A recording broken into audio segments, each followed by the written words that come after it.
hey, Who fans, and welcome to the Big Blue Box Podcast. My name's Gary. My name's Maria.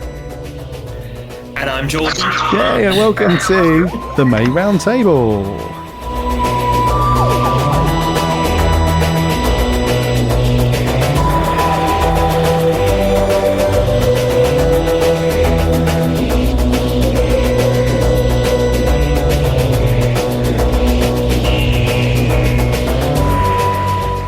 Thank you, everybody, for dropping in and listening to another episode, another roundtable. It's like the months just whiz by with this lot. So you guys have saved the day. Actually, the regular podcast episodes that I would normally do with Adam, you know him as the Geek's Handbag, they are on a bit of a hiatus at the moment, as we just can't get our schedules to line up because he's in another country and traveling, and I'm working and traveling as well, and it's just a bit of a nightmare. So you guys would have seen over on Twitter the update for that stuff. So the Big Blue Box Roundtables continue, though.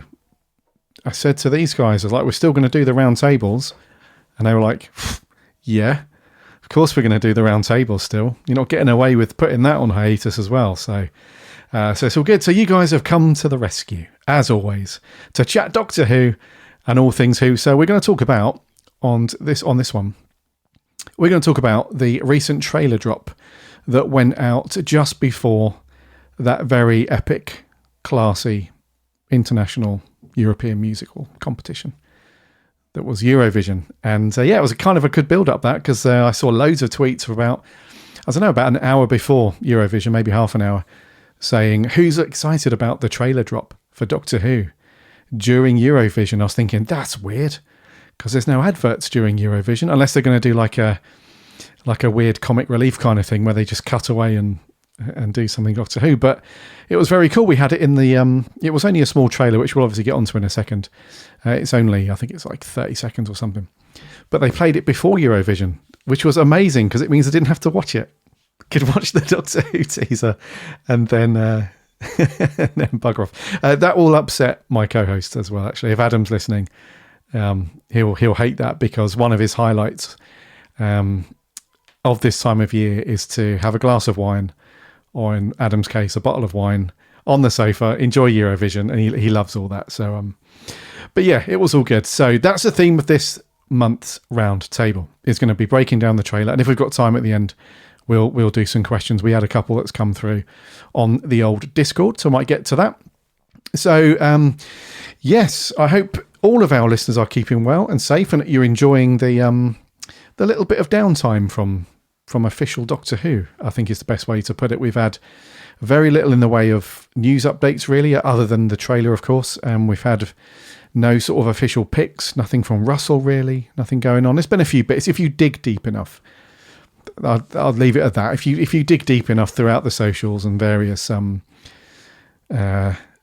I was going to say news groups then, I don't think they're a thing anymore, but forums and whatnot, you can find, deets and stuff. But in the main, it's been very quiet. So I'm hoping you are doing something Doctor Who, though. I know that Maria and Harry on our writing team, those guys are going through the big epic rewatches at the minute. So that's pretty cool. And I know a couple of our listeners are also doing that, as well as a couple of peeps in the old Discord. So hopefully you're doing something Doctor Who related. So before we crack on to the trailer breakdown, I'm joined by two of our writers this evening. First of all, Maria Kalitichu. How are you? How are you, darling? I'm good. I've had a really busy day at work. So, I'm ready for this, actually. I think I need a chill kind of thing, and this is perfect for me.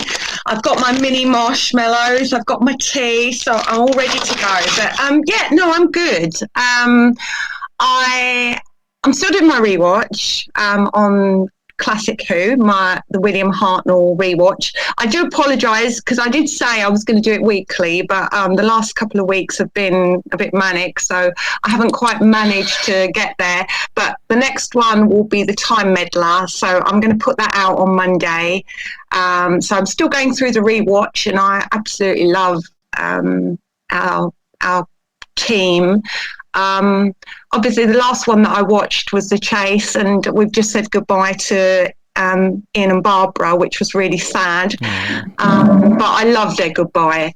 So I'm really enjoying that. I'm so glad that I said I was going to go through the William Hartnell era, because you forget so much about it. But so that will be coming out on Monday.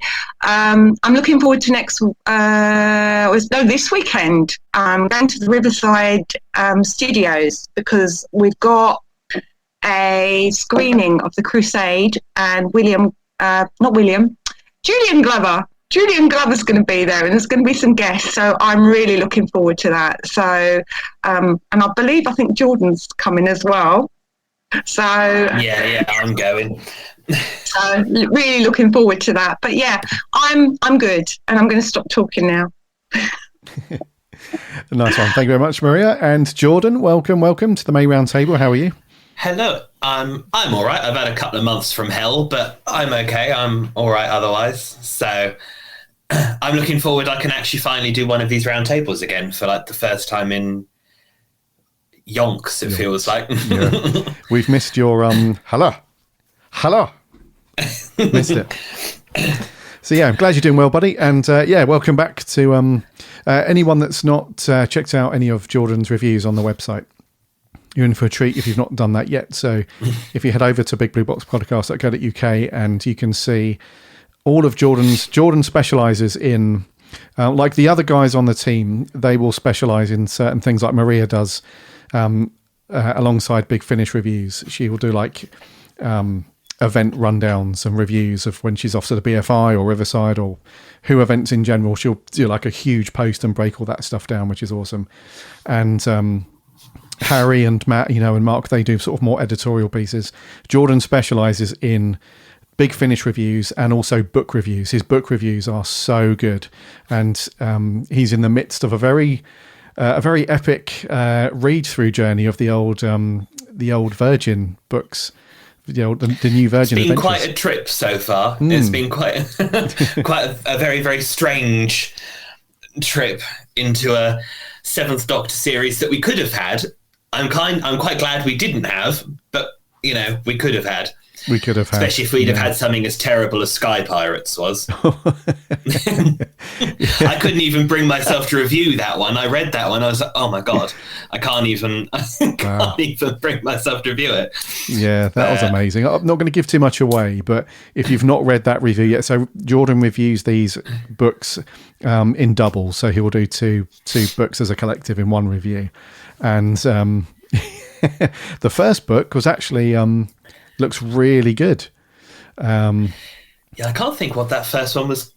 Yeah, was it Original Sin? I think that Original first Sin. One. Yeah, yeah. So that one, by all accounts, was really good. Original Sin was by Andy Lane, and you gave that a glowing review. That sounds really cool, that story. The second one, Sky Pirates by Dave Stone. Yeah. I'm not going to give too much away, but just go and check out the review. It's hilarious. But yes, so Jordan does all of the very cool Virgin book reviews, as well as Big Finish and whatnot. So yeah, go and check out all of his stuff over on the website. Okay, before we crack on, Maria wants to mention the recent DWAS convention that you guys went to. So you guys went to that one as well. You guys are out and about a lot recently. It's awesome. How'd that go down? Go on, you go first, Jordan. Go on. I really enjoyed it. Yeah. I thought it was really, really good. Obviously, I loved it last year, but I really, really enjoyed this one. It was really, really fun. Yeah, I think the guests that they had this year were really good. They had a really good guest list. I mean, you've had people like Louise Jameson, who's been before, but you also had John Leeson, Stephen Moffat was there, which I think is, I'm not sure, but I think it's the first time he's been to a DWAS convention. They had Fraser Hines, Wendy Padbury. They had a lot of directors, writers. So all in all, it was a really good event, and I will be doing an article on it, which is coming out very shortly. But it was quite special because they gave out a lot of awards. They gave out 4 awards during the two-day convention. So it was actually really nice to see, long-standing people that have been long-standing within Doctor Who and have really contributed to it, being acknowledged. So it was a really lovely event. Spent loads of money, but it was well worth it. I have to be honest. They have opened now for next year. They're changing venues, so it's actually going to be in Birmingham, which I think is going to make it a bit more central for people to get to. Because I think that was one of the things that they mentioned, that it was probably too southeast focused. So it's going to be in Birmingham next year. So hopefully, that will be really good as well. But yeah, we're already planning our kind of trip there already. So I just wanted to mention that because I thought it was a really good event, and obviously because both Jordan and I went there, I just thought it was worth a shout out, because they do put on really good conventions, and it's a really welcoming environment for whoever goes. It's just you're immersed in a lot of love for the show. So I just wanted to mention that. And we can say just how naughty Fraser Hines actually is as well. He was very, very naughty. He'd every 5 minutes, wasn't it? There was wine in wine coolers going over to the table that he was on. Him and Wendy Padbury, and we got to the Sunday night, and they'd on the Saturday night they were looking at the receipts, thinking there's money missing somewhere or other. We haven't got, and apparently he hadn't been paying for anything. I don't know if he thought the event was paying for it. I don't know, but yeah, no, he came over rather sheepishly with his card on the Sunday night. But every 5 minutes there was a bottle of wine of some description going over to that table. Oh, classic! It reminds me of Matthew Waterhouse when we went to one of the BFI events, and bless him, every time we saw him, he had a glass of wine in his hand. But he had a glass of wine in his hand when he was in the bar afterwards as well. Yeah, and then every time that we saw him, which was every sort of, I don't know, he walked past every 20 minutes or so, or we just bumped into him. There was always just a little dribble of wine left in the glass, and the next time it was full again. And then the last time we saw him, this was about, 10 p.m. He was just outside, sat on the floor on his phone with a glass of wine, still looking a bit worse. He was, out of all the guests that, we will get onto the trailer in a minute, out of all the guests that were there, though, I think he was the one that I found the strangest. It was a bit like trying to get, I don't know if maybe he was offended I asked him to sign my cover of Earthshock. I don't know, maybe he was a bit offended by that, but I don't know, he was a bit like trying to get blood from a stone when you were talking to him. Everybody else was quite happy to sit there and like chat for a minute, because you've got queues and queues of people, but he was just like, oh, that's nice.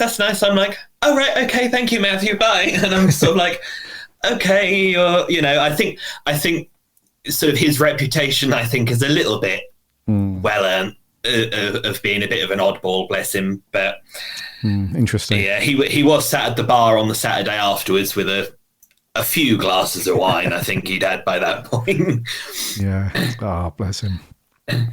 We met were actually really nice. I mean, Robert Shearman he was lovely, and on the Saturday night when they did the auction, he was doing the kind of Anthea Turner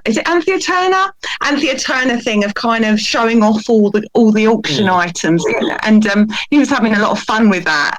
And then and one of the other nicest people was actually Andrew Cartmel as well. Yeah, I mean, he's lovely. I've met him before, and he was just he was just such a nice person, you know, and you know we had a good chat about his era, and he was obviously there with his books as well. So I ended up buying my second copy of Script Doctor, but you can't have too many, can you? So yeah, he was actually really nice. They were all really good, and Annette Badland was actually really good, who played she was in Boomtown as the Slovene. Yeah, so she was there, and she's actually really, really nice, and so, you know, so agreeable. You know, obviously with some of these actors, you know, it's not necessarily, they don't necessarily do the convention circuit, so you know, when they're invited along to something like that, you don't know what to expect, you know, whether they're going to be pleasant or kind of be a bit off. But she was absolutely lovely. She was really nice.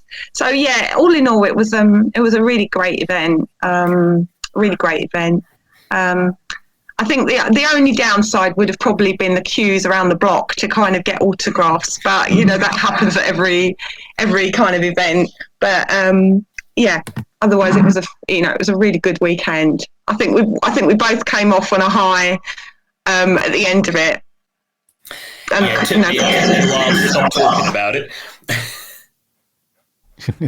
Yeah, no, it does sound like a very cool weekend, guys. And so I think the next one, the next event outside of, you mentioned the Riverside one that's coming up, I think it's the next one after that, the BFI one that's sold out. I don't want to annoy Maria anymore on this subject, but I think there's I think the Spearhead from Space. So if anybody managed to get tickets to that we know, then let us know how that went, because we couldn't get one for love nor money. So yeah, that'd be interesting to find out if you got tickets for that. I'm not going to upset Maria though. I've muted Maria because she'll go absolutely bonkers, and she's going bonkers right now. So I've muted her. So we don't need that on the round table. Because let me tell you, when Maria goes off on one, she goes off on one. So here we go. Oh no.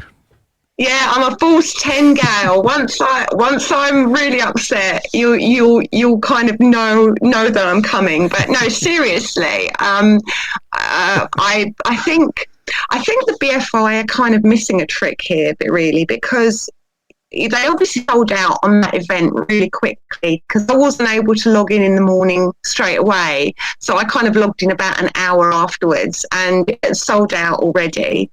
So when I contacted the BFI, I kind of, you know, used my Twitter account for good, you know, for Doctor Who. Unfortunately, they said they didn't have any plans to do a second screening, but I know that people are disappointed when they can't go to these things, even if it's just a screening.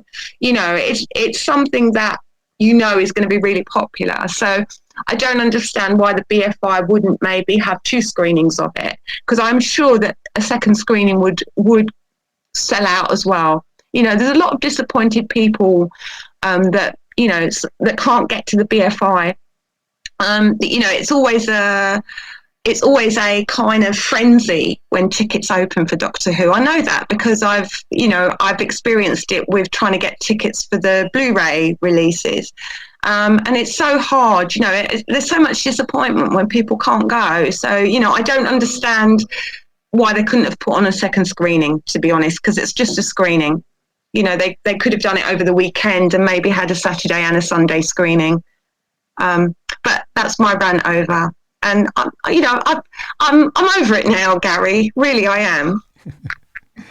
She's not. She's absolutely not. I can assure you of that.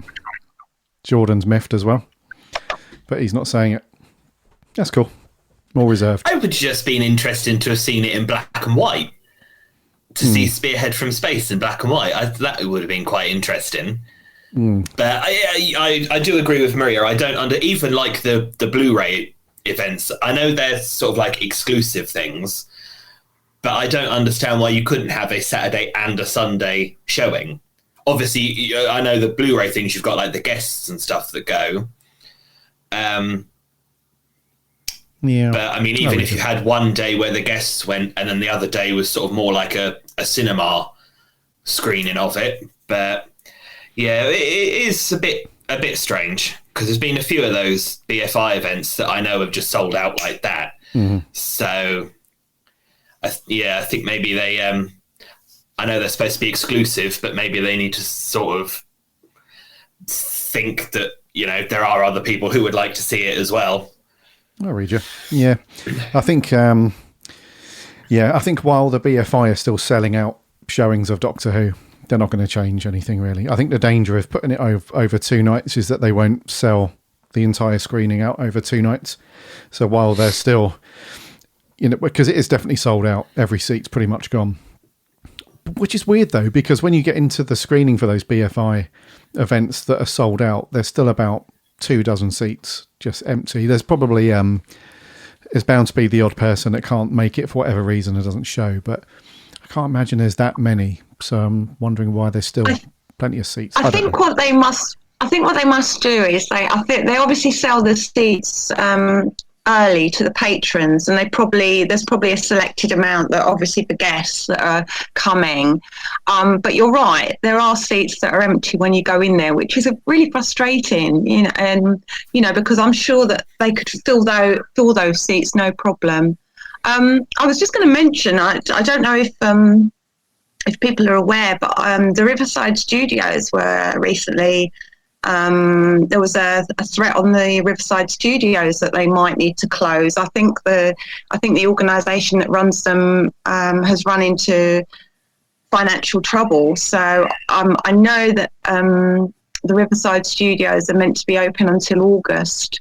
So I'm hoping that they've obviously had a cash injection down there. But it would be really sad to lose that building. It's quite iconic. I just think it's got a fantastic view down there on the river in Hammersmith, and the history behind it. It would be such a shame if it wasn't saved as a going concern, really. Yep, totally read you on that. And it's also a tricky one because let's face it, the world of classic Doctor Who doesn't really pull in the same mass kind of, what's the best way to put it? Classic Doctor Who is a more niche. Yes, absolutely right, Jordan. Yeah, it's a bit more of a niche kind of offering to the general sort of geek public, I think. Whereas modern Doctor Who, I think is a bit more, I don't know, it just spans a few more age ranges and, especially younger viewers. Anyway, let's not tumble down that rabbit hole because we haven't spoken about the trailer yet, but it's been awesome to get your guys' thoughts on that stuff there. It's I think probably, I'm not sure what event is coming after the Spearhead from Space one at the BFI. Have no clue yet, but we keep saying it all the time, but we all need to get tickets and do the Big Blue Box meetup at one of these events and do that stuff. So we'll do that. But so listener, there's your rundown on the events that are happening in the UK at the minute and the huge upset that's been caused, a huge rift within the team about tickets not being available, etc. So we'll move on from there. Rightio, let's crack on. Let's do the trailer breakdown. I was going to do the whole, before we get onto that, make sure you're following, subscribing. I'll do that at the end because we've waffled for long enough. Let's crack on. Now, the new trailer that dropped, as I said, the other day before Eurovision, and it was I guess you could class it as a trailer. It's more teasery rather than a trailer of sorts. It's only 30 seconds, but it does give us two important things, really, in my opinion, and I'll jump straight to you guys in a second. But the first important thing it gave us was the episode titles of the 3 specials that are going to drop, which is very cool. And then it also gave us a slightly closer look at just what is going on between Donna and the 14th Doctor, which we can safely call him now, or them now. So they so that's the first thing. So the 3 episode titles, and before we get on with the what you actually see in the trailer, I want to get your thoughts on these titles because they do sound pretty cool. And one thing that a lot of people have picked up on, which is so awesome, is when you see the titles of the episodes, they're playing on the old classic sort of early days RTD graphics, the old kind of the old school vortex with the glowy orangey reds, and one of them's blue and whatnot. It's very, very cool. So that's all awesome. And then the titles are, the first one, episode 1 or special 1, is The Star Beast, which sounds interesting. The second one is called Wild Blue Yonder. And the third one is called The Giggle, which I know Maria likes. I just got a feeling that Maria likes it all.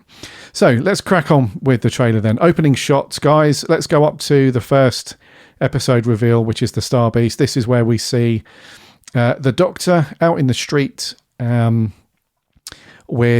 he's looking very pensive, looking across. He's noticed something. It's like a nighttime shot. And then it cuts to what could potentially be a really important line from Donna, which is, why has this face come back to say goodbye? And then we see the crashing spaceship and the Doctor standing next to Rose, not Rose Tyler, but a different Rose. And then we see some new aliens. We see the Wrath Warriors, which is a very cool name. And then we're into the ident for that first episode. So straight off the bat then, guys, that first 10 seconds, what did you think to that? Jordan, what do you reckon, dude? I think it looks really good. I know it's... The Star Beast was a comic strip from... back then it was Doctor Who Weekly, what's now Doctor Who Magazine. So I think it's quite cool that Russell T Davies is doing like an adaptation of something from the expanded media. But I'm just very interested to see what he's doing. I know David Tennant and Catherine Tate said in one of the tweet along things that they wanted to come back, but I'm just sort of really looking forward to seeing why he's chosen those two to come back. Yeah, that's interesting. Yeah, because you would have thought that the way that those characters were written as we approach the sort of the Twilight era of Tennant's, the Twilight portion of his era, they did quite nicely write that off and cap it off quite nicely with the whole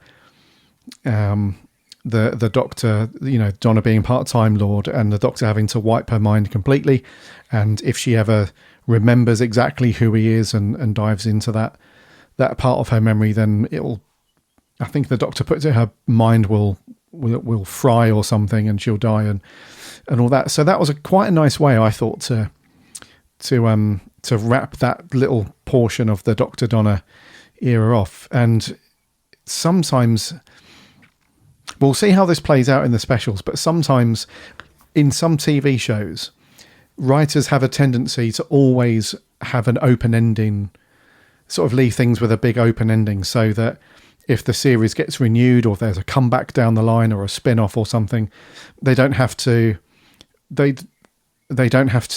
push some sort of big reset button or to find some convoluted way to bring characters back. They always try and leave it with this sort of open-ended thing, unless they're killing off characters, completely and definitely. But when characters are just said goodbye to, or they leave the show for whatever reason, they don't write themselves into a corner. Whereas I feel like with Donna's run at the end, not that they intentionally wrote it into a corner, but it was just very much an end to that whole thing. So it will be interesting to see, like you said, Jordan, what's the rationale behind these two. But like we said many times, and some people agree, some people don't, but like you said many times, we do trust in RTD and his capabilities to write for Doctor Who. So we'll see how this plays out. But Maria, what did you think to the first portion of this trailer then, with just seeing those two and Rose and the Wrath Warriors and etc.?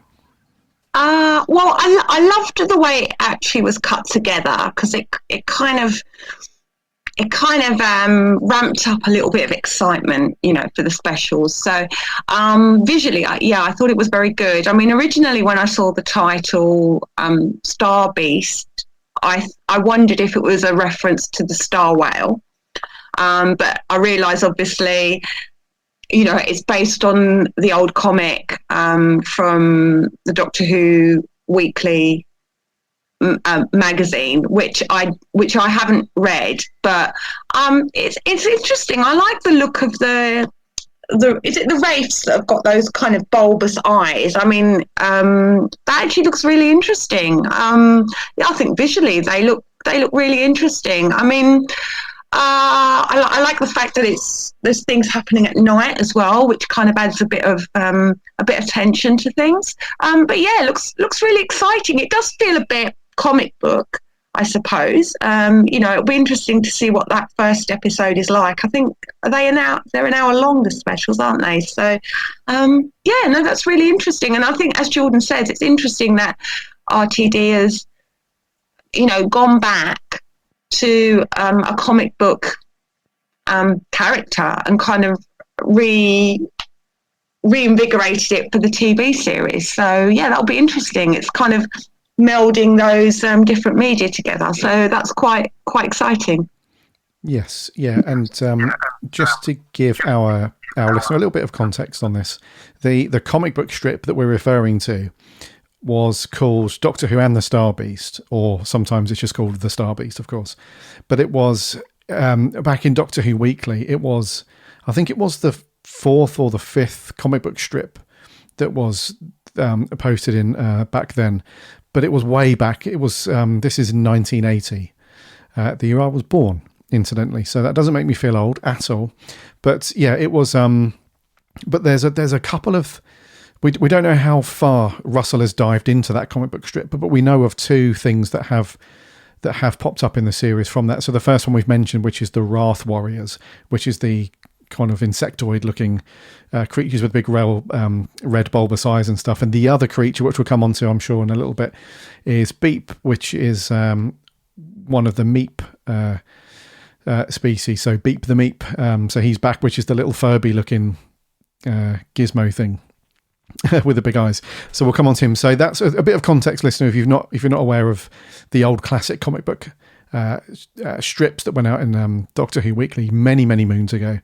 That's what we're referring to, which Russell seems to have dived into a little bit. So after we get and it's interesting in this first portion of the teaser as well, because it focuses very much on Donna, and not so much the villains of the story so much. So we only get a very quick look at the Wrath Warriors. After that first ident reveal, the Star Beast, we then crack on to a very small little segment. Again, this is only sort of 9-10 seconds in between that and the next episode title, which is called Wild Blue Yonder. And really, we just get Donna, who's kind of she's freaking out a little bit. She's obviously, again, we're not sure on this bit within the timeline of the episode how much Donna knows about the person she's with, whether she has remembered him at this point and the Doctor's found a way to stop her mind from imploding or whatever, or she still views him as a total stranger, but she's kind of gone along in this sort of adventure with him. But she's freaking out a little bit, and then the Doctor's trying to fix something, and it's kind of got this kind of glitchy effects over the top that says redacted and whatnot. So what do you reckon to this little segment, Maria, this little bit here? Because it's really interesting, because there's been some chatter on the Twitter and so on that the set that they're on in this bit looks a little bit like Matt Smith's TARDIS, or one section of it that we've seen in the past. Now, I didn't get that vibe at all, but it's probably nothing. But an interesting little bit there, because the Doctor's obviously tinkering away trying to fix something, and Donna is freaking out while he's doing that. Did that remind you of sort of old school Donna Noble freaking out and while the Doctor's trying to concentrate? Yeah, I think so. I mean, you can definitely see the old Donna, the pre-Doctor Donna there, with that kind of exterior that she has, that kind of hard exterior. So that must have been fun, actually, for Catherine Tate to play, I would imagine, playing that kind of more abrasive kind of Donna. I didn't get a sense of that the Doctor was in a TARDIS when he was doing, as you say, that tinkering. It obviously looks like some kind of there's some kind of machinery there that he's obviously trying to sort out. But yeah, I didn't get a sense of the TARDIS.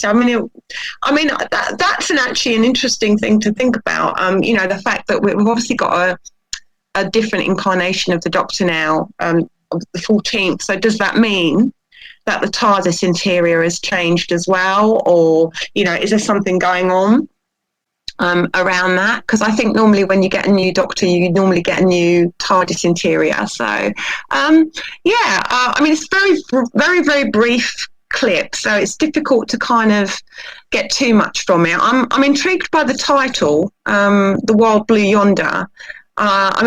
These titles are not, they're not your standard kind of titles, are they? They're very kind of mysterious and kind of not giving too much away. So, I'm intrigued by that. Yeah, and you make a very good point there as well, Maria. We do typically get a new TARDIS, definitely a new TARDIS interior with a new Doctor, and that does make sense as well, because this incarnation of David Tennant's Doctor has got a new outfit or costume, whatever you want to call it. So that would kind of make sense if it's a whole new, unique incarnation, as we suspect it is, in whatever kind of weird multiverse thing that is going on. One would assume that it's a completely different Doctor. So yeah, that makes sense. Jordan, what do you reckon to this bit? Because this is the most intriguing bit to me, because it's the shortest part in between the two title reveals, but it also covers up a lot with the sort of video glitching effects and everything. So it looks cool though. It sort of feels like maybe this is the one that Russell T Davies is trying to keep sort of the most secret, because there's not a lot of things in the trailer for it. So maybe there is something that's going to happen in it. It is the 60th anniversary, so I wouldn't be surprised if other Doctors came in. I did see people, as people inevitably do on Twitter, complaining that Russell T Davies is sort of going to make the 60th celebration about his era, but I don't think you think the Star Beast was a Fourth Doctor comic. So yeah. I don't think that it's going to be a celebration of just the Tennant era.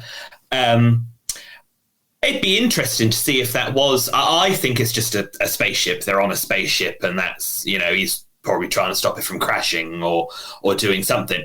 But if it was like Matt Smith's TARDIS, I think as a 60th, it might be quite interesting if maybe they're going through the different TARDIS interiors. So, maybe maybe Jodie was supposed to turn into Ncuti Gatwa straight away.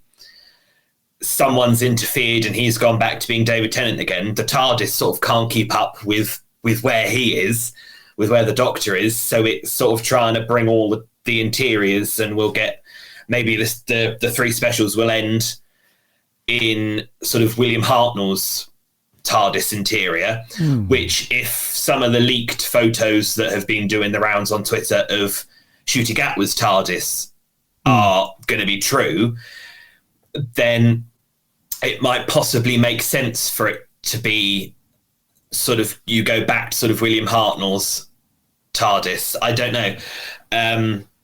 But yeah, I think that's probably a spaceship he's trying to crash. But I think this is the one that Russell T Davies is trying to keep the most secret. Yeah, it does feel that way.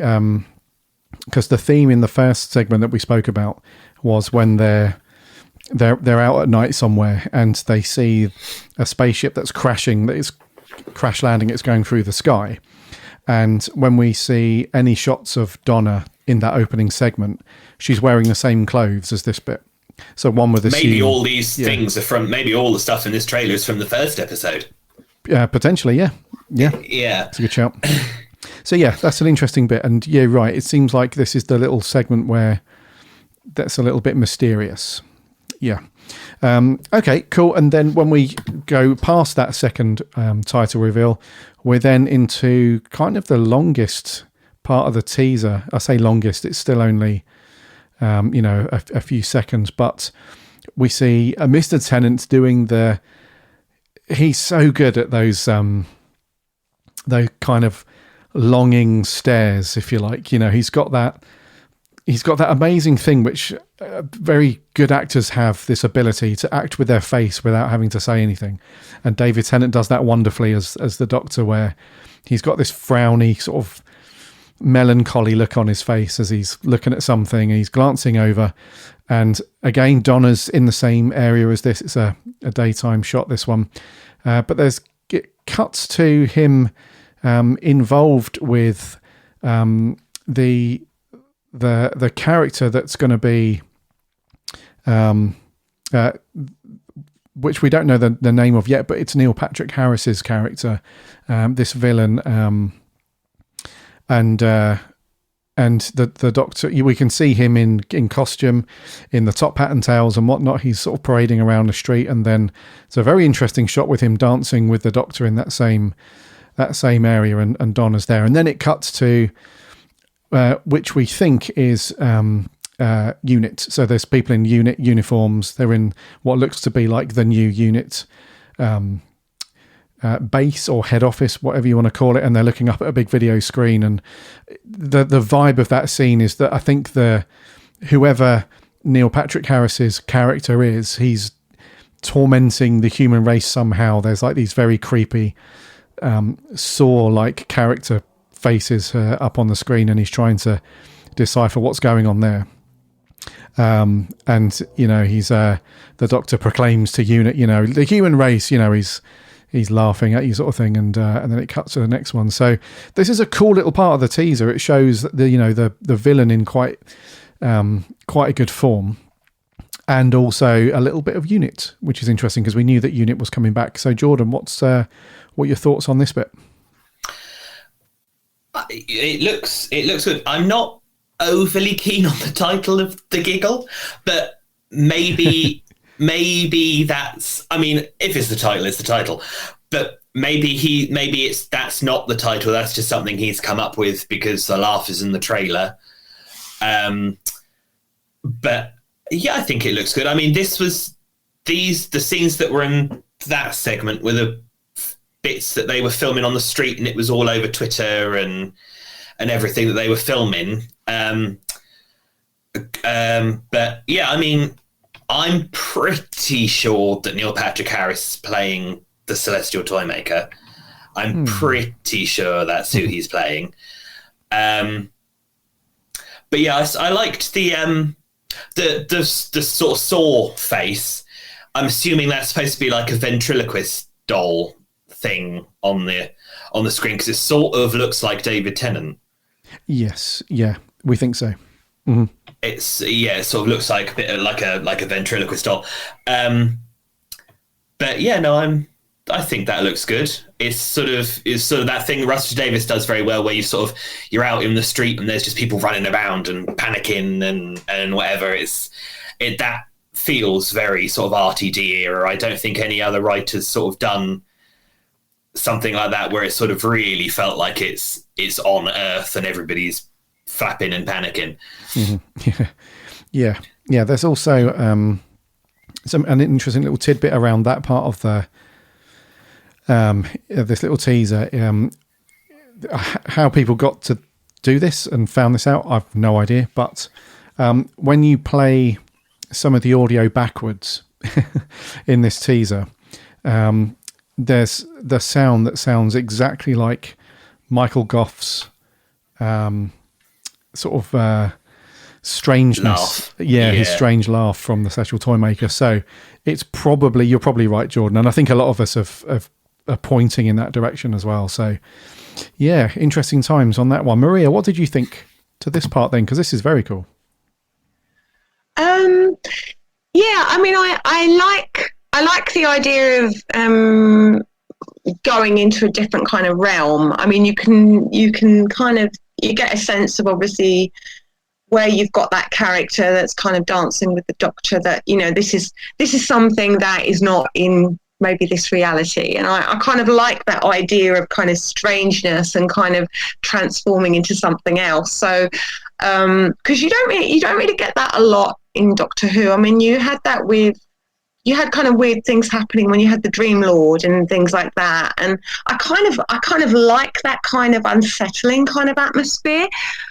So I'm looking forward to kind of seeing what that segment's all about. I mean, it'll be quite interesting to see that if Donna's in that kind of environment, how she would kind of cope with it. Because I remember when she was in the Vashta Narada story, the one that Stephen Moffat wrote, how she kind of ended up in a different reality and how she coped with that. So it's going to be interesting to see what that's about. I mean, I am a bit kind of intrigued by the giggle. I don't know if that's if that's a creature, if that's a signal to, I don't know, to some kind of disaster, or it's an interesting kind of concept. I mean, I know there's that segment with Donna and she's reacting to some animated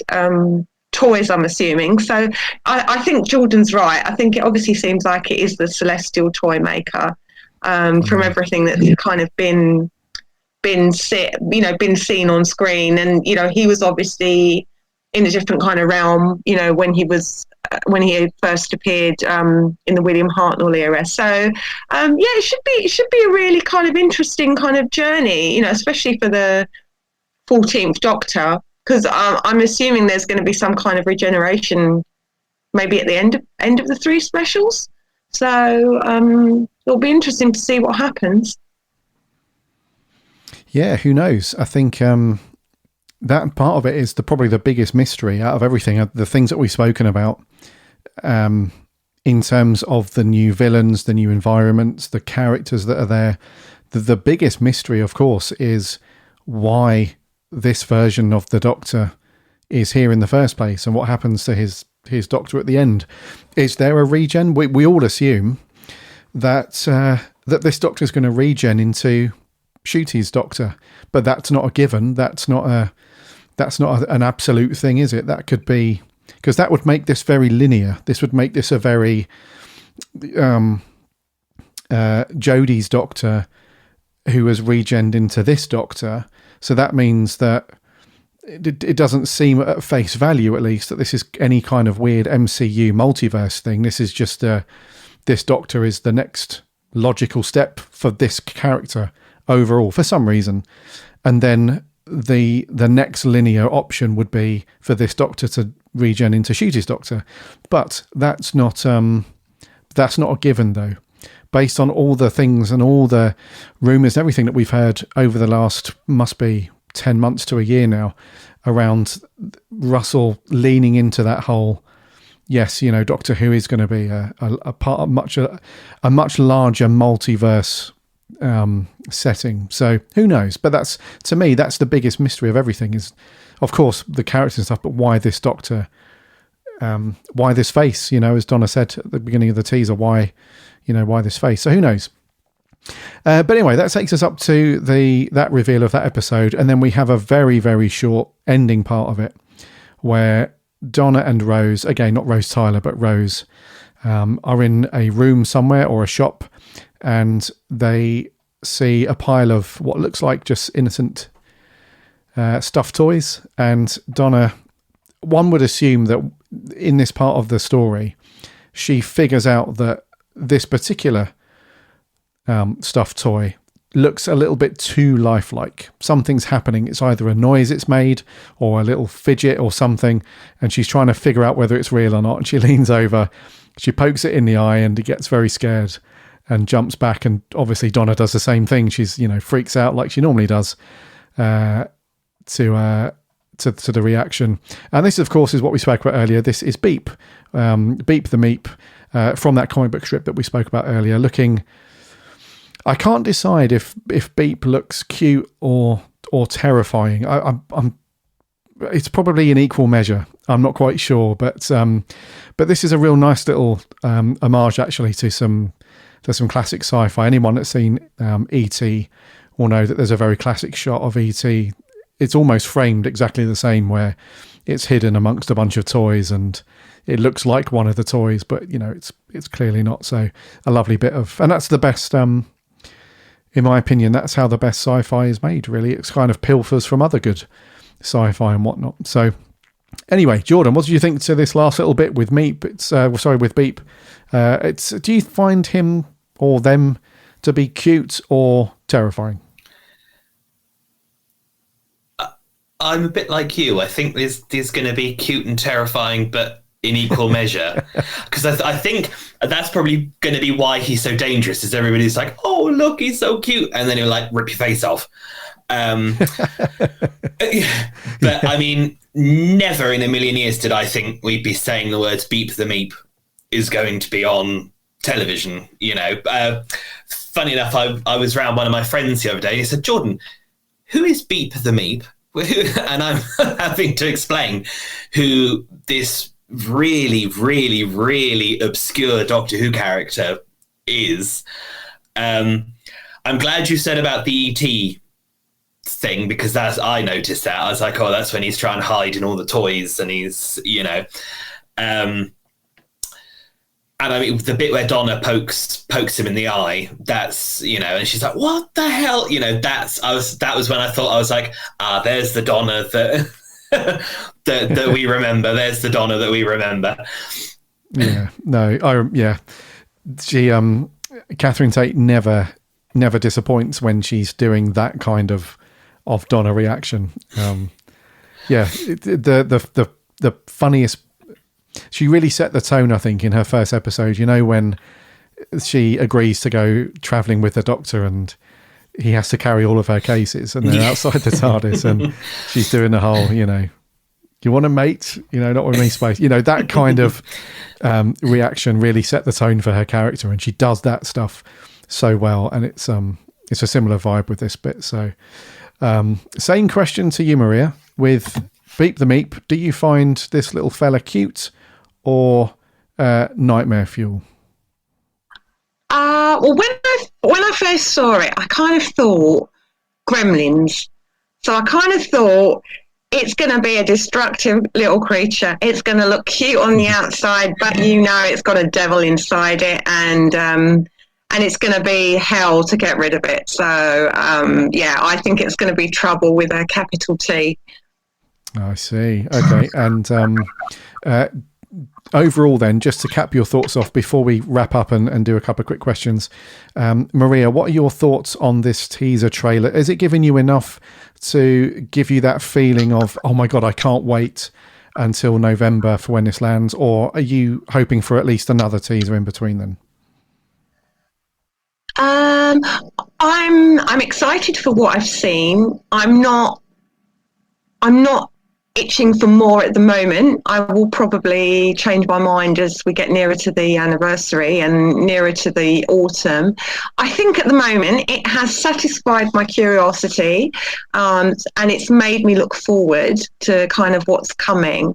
I mean, they could bring more on. I think what's clever is they've given you enough just to kind of whet your appetite, but not enough so that you know what's going to happen. And I love that. I love the kind of mystery of it all, and you've got two familiar characters that have, well, in Donna, I would say, and we know Bernard Cribbins is in there somewhere.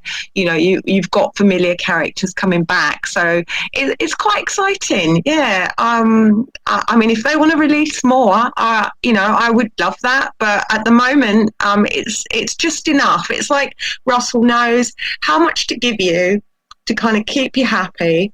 I mean, this is kind of a real turnaround, isn't it, from what we had with Chris Chibnall, because we've got hardly anything with him, and and I think that was to the detriment of the series, because you need something to kind of keep you interested. So this is keeping me interested, definitely. Cool. And a similar question to you, Jordan. Has this satisfied your hunger for content within the next one, or would you be happy with some more teasers between now and when it lands? I think for now, I'm I'm satisfied. I think that he's shown enough. I'm hoping as it gets closer, we'll obviously get sort of a proper trailer or other sort of teaser trailers and things that I think that'll happen as it gets closer. I remember reading in an issue of Doctor Who magazine, Rusty Davis saying that it's all been meticulously planned, all the sort of the trailers, and I even we know who most of the cast members are going to be now for Shooting Atlas series because they've announced quite a lot of them, and I think it probably is to try and get that excitement back again for Doctor Who, which now that I've had time away from Jodie's era, I was sort of looking back and I'm thinking, actually, I think I enjoyed it more than I thought I did, but I didn't like the fact that there wasn't any sort of trailers or anything like that. There wasn't any excitement building around it. Mm-hmm. And I think that's something that Russell has obviously decided that he's going to do, is really, really try and build up the excitement for it. So I think this is enough for now, but I'm hoping as we get closer, we'll get a little bit more. Gotcha. Yeah, I'm in the same boat as you guys. I think I think that the danger with wanting too much is that you fall into the age-old trap that's been around for decades and decades. Is when you're looking forward to either it happens mostly with movies, but when you're looking forward to something and then you see the trailer and you realise that most of the stuff that's enjoyable in the film was in the trailer. So I think as much as it would be cool to of course we appreciate the content that flows out of the BBC and whatnot while Russell is in charge. It's obviously a 180 compared to Chibnall. We don't want to fall into that trap, do we? Where that we get too much, because then the episodes just you're watching the episode and you're like, oh yeah, we've seen all this bit in the trailers, let's just get to the good stuff, and then it kind of detracts a little bit. So I think I'm in the same boat as you guys. It's very cool for now, and I'm enjoying the sort of drip feed of little bits. I do have a feeling that probably September, October time, I reckon we'll get another teaser or maybe a minute trailer, something like that. Yeah, it's all good so far. Okay, so that's the trailer breakdown and our thoughts as we go through each segment of that, and our thoughts on the three special titles and whatnot. All looks and sounds very, very good. Thank you very much for sticking with us as we go through that. Before we wrap up, as we do on these roundtables, we head over to our Discord and ask those guys if they've got any questions. We'll do a quick Q&A at the end. So the first one comes in from Doc Haunt that asks, I want to ask, with RTD2, I love that, that's so cool. RTD2, do you think he'll take to a series featuring old and new monsters, or do a series 11 with all new monsters? So I think we've partially answered some of that in the teaser breakdown, and everyone seen that of course we've mentioned that he's bringing back some characters from very, very old Doctor Who material. So there's some very old aliens and monsters that are going to make a return there. In terms of the actual series proper, when we get to Shooty's Doctor and onwards, whether they'll have old new monsters or just crack on with brand new stuff like they did with Series 11. Before we get to these guys, I think very quickly for me, I think we'll have both. I think we'll have a slew of new monsters and aliens to get our teeth into. And I also think that I think Russell's he's too much of a Doctor Who fan before he's a maker of television and Doctor Who. So I think because of that, he'll just, however much he'll get resistance to that, I think he will inevitably bring back older monsters. He's too much of a fan of all of Doctor Who, especially the classic stuff, to just ignore that. So yeah, I think we'll have both. What do you reckon, Maria? Do you reckon for Shooty's proper series and everything, we're going to have new stuff or old and new? I I think you're right. I think there will be a mix of old and new. I think Russell is too much of a fan of classic Who to risk kind of doing a series complete without kind of referring back to classic Who. I think it would be a real risk if he did do that. I mean, Chris Chibnall tried it with Jodie's first series, and I don't think it worked entirely. I think Russell is a bit kind of smarter than that. He knows he's got to appeal to lots of different audiences and obviously bring people back to the show that maybe have drifted away. So I think he will do a mix of both. I've heard rumours that Stephen Moffat is writing for Shooty's first series, which is interesting. I did try and probe when he was there at the West convention, but he kept stum and he didn't say anything. I did try. I think he will do a mix of both. I mean, obviously when Russell brought back the series, he started with the Autons. So I think he loves classic Who too much not to ignore it completely. Yeah, good shout. Yeah, same thoughts on that. And Jordan? Yeah, I agree. I think he will. I think it'll be predominantly new monsters, a bit like Christopher Eccleston's series. But no, I think we'll get some old monsters back. I don't know who, but maybe we'll have like the invasion of the Zarbi or something like that. Maybe, but because we all know how much Adam loved the Web Planet. Maybe. Oh God. Maybe yeah. Russell's been listening and is quickly writing Invasion of the Zarbi or something like that. But yeah, no, I think we'll get a mixture of both, and I think it'll be nice to see some old monsters come back. Yeah. Old monsters to face the new Doctor. Yes, yeah, and that's a very, very cool thing that Big Finish did a few years ago. There's a couple of box sets that they did called, I think it was Old Doctors, New Monsters, which was the other way round, which was a really cool concept. So yes. Yeah, good stuff. Okay, and yes, Maria, he wants the villains to come back, of course.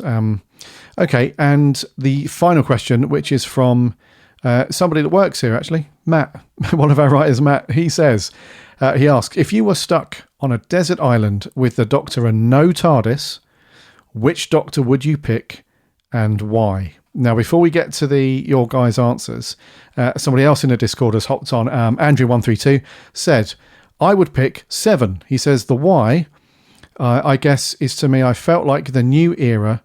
It felt like the new era within classic Who. Cartmel did some real reimagining of Doctor Who.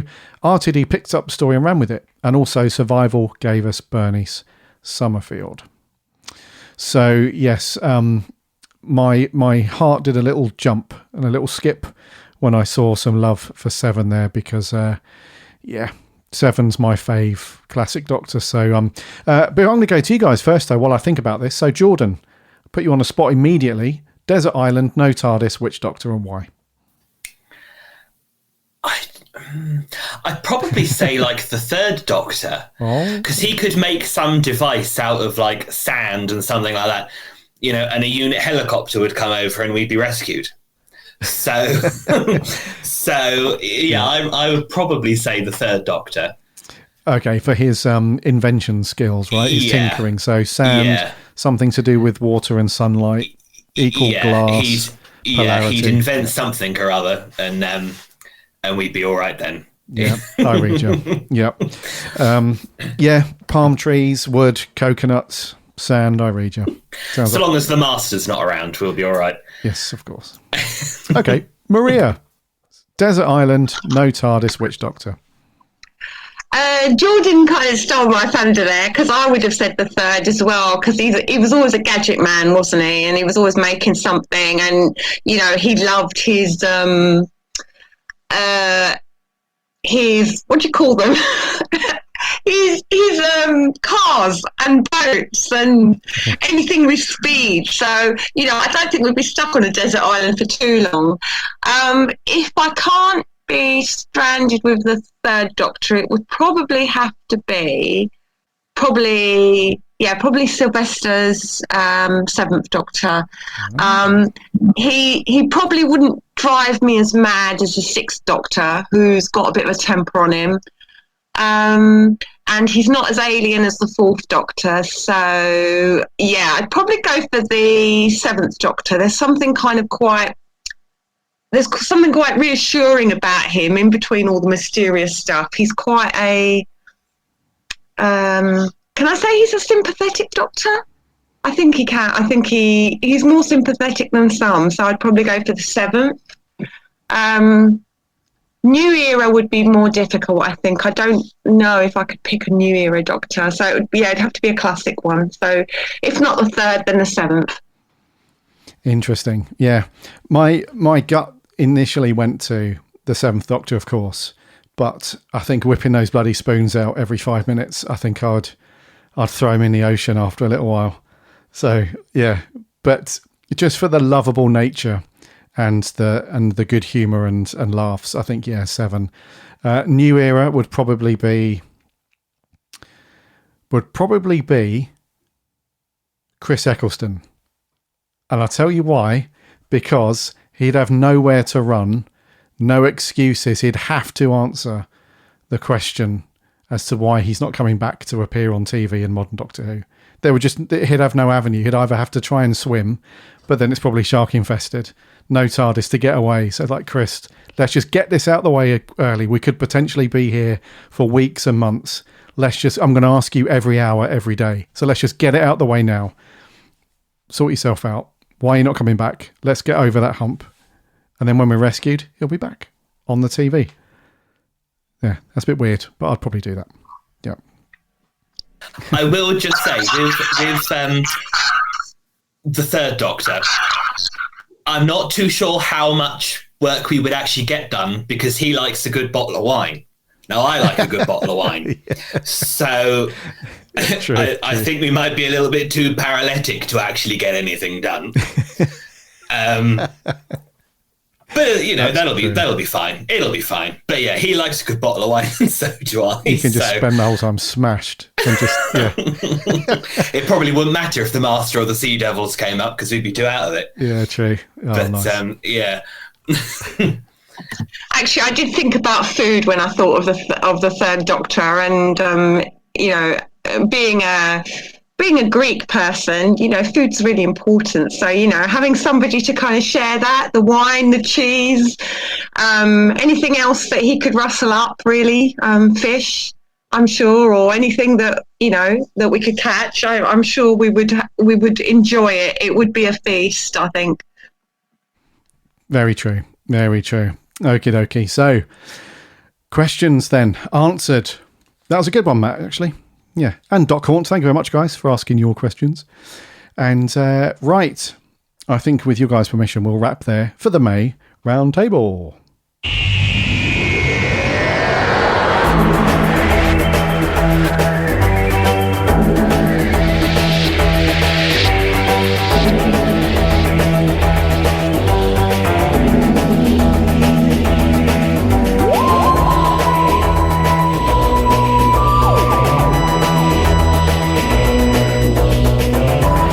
Thank you so much for tuning into the Big Blue Box, which has been absent for a few weeks.